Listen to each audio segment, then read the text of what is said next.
और देखिए चलते चलते हम जहाँ पहुँचे हैं, ये कुष्ठ आश्रम में लुधियाना शहर में।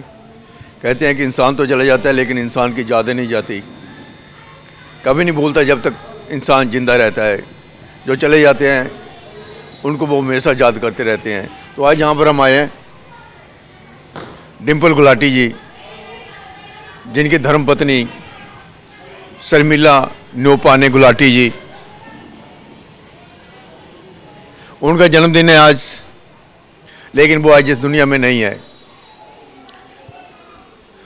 और डिम्पल जी की बेटी समीक्षा गुलाटी, आज उनका भी जन्मदिन है। माँ और बेटी का दोनों का जन्मदिन एक ही दिन 29 दिसंबर 2023 आज उनकी शर्मिला जी की जन्म जयंती है और उनका जन्म उत्सव है। तो आज उनकी याद में डिम्पल जी जहाँ पर कुष्ठ आश्रम में, जहाँ पर जो लोग रहते हैं उनको राशन देंगे और जो नन्हे मुन्ने बच्चे हैं उनको कुछ खाने पीने के लिए देंगे। अभी कार्यक्रम शुरू होगा तो हम दिखाएंगे आपको कि उनकी पत्नी आज इस दुनिया में नहीं है, लेकिन उनकी याद में आज वो कुछ ना कुछ लोगों को बांटना चाहते हैं। और उनकी बेटी जिनका जन्मदिन है वो भी आज जहाँ पर नहीं है, लेकिन फ़ॉरेन में है, वो कनाडा में है। लेकिन यहाँ से हम ये जो प्रोग्राम है इसका वीडियो भेजेंगे तो वो वहाँ पर देखेंगे। लेकिन यही ज़िंदगी है, जब दिन होता है तो हर कोई इंसान उस दिन याद करता है वो पलों को, उस वक्त को। तो जैसे जैसे कार्यक्रम होगा हम आपको दिखाएंगे। यदि दुनिया में किसी को समझाना हो, कुछ बताना हो तो शर्म को थोड़ा सा एक तरफ रख देते हैं।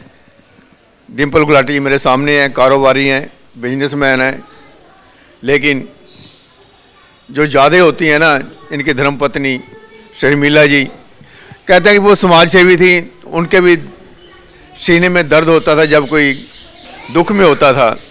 तो ये बता रहे हैं, क्या कहा था आपने कि पशुपतिनाथ सेवा समिति के अध्यक्ष थे वो। और समाज सेवा में बहुत हर ऐसे काम में एकदम आगे आते थे वो, ये काम करने के लिए। जब नेपाल में भूकंप आया तो उन्होंने खुद सड़कों पर जाके चंदा इकट्ठा किया लोगों से।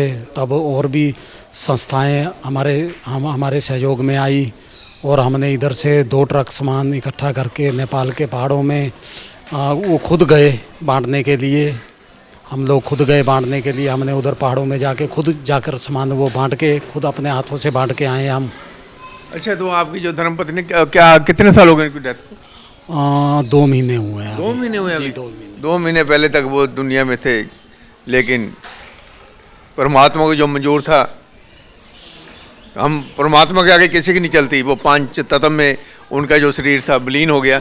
अच्छा, तो आज उनकी याद में आप यहाँ पर? जी, आज उनकी याद में, आज उनका जन्मदिन है। अच्छा, 29 दिसंबर को उनका जन्मदिन जी, 29 दिसंबर को उनका जन्मदिन है। और आज मेरी बेटी का भी जन्मदिन है।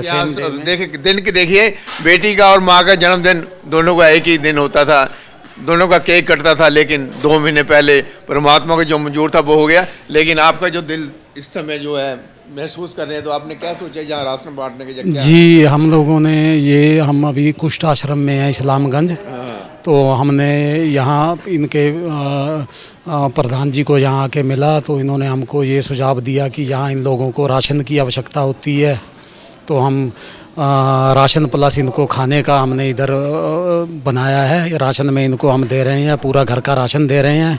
आटा 5 किलो, 2 किलो राइस और 1 लीटर चावल, सब A to Z है। जो तो आपकी कितनी उम्र थी आपकी पत्नी की? मेरे वाइफ 45 के थे। 45। तो क्या प्रॉब्लम आ गई थी उनको? उनके लीवर में प्रॉब्लम आई थी। लीवर में ट्यूमर था उनके। ट्यूमर था लीवर। अच्छा, ट्यूमर वो ठीक नहीं हुआ जाने के? जी, उनका इलाज चला, बॉम्बे में इलाज चला उनका। पहले टाटा मेमोरियल हॉस्पिटल में इलाज चला उनका, फिर PD हिंदुजा हॉस्पिटल में इलाज चला। तो पहले आपको बीमारी का पता नहीं लगा? जी, नहीं, पता नहीं लगा। कैसे पता लगा? अचानक ही हुआ, एकदम अचानक ही, बिल्कुल फिटफाट थे। अचानक ही बस उनके पेट में पेन हुआ तो हम लोग हॉस्पिटल में गए और उधर टेस्ट करवाते टाइम ये बीमारी का पता लगा हमको। देखिए भैया, देखिए ज़िंदगी है ये, हम हंसते हैं, खेलते हैं, चलते हैं, पता नहीं कब कौन सी बीमारी आ जाए। इंसान टूट जाता है, लेकिन इन्होंने हिम्मत नहीं हारी। ये कहते हैं कोई बात नहीं, वो जो काम करते थे समाज सेवा का, इन्होंने खुद ने बीड़ा उठाया है कि मैं भी कुछ ना कुछ, पैसा तो भैया आता जाता रहता है, लेकिन इंसानियत जो है, जो इंसान है, उनकी मदद करना भी ये सबसे बड़ा परोपकार होता है। तो ये आज डिम्पल जी के मन में आ रहा है। बेटा और बेटी इनके कनाडा में है, लेकिन जहाँ पर ये रह रहे हैं, लेकिन आज ये अकेले हैं, लेकिन फिर भी ये हिम्मत नहीं हार रहे कि कहते नहीं, जैसे मेरी पत्नी समाज सेवा करती थी मैं भी सेवा करूँगा। बाकी चंगे कम कर बंदे ऐसे बैठ सदा नहीं रहना, की लेना मेरा मेरा ना तेरा ना मेरा, वैसे ज़िंदगी जो ही चलती रहेगी। ठीक है डिम्पल जी, आपने बताया, ओके, धन्यवाद। धन्यवाद आपका। धन्यवाद।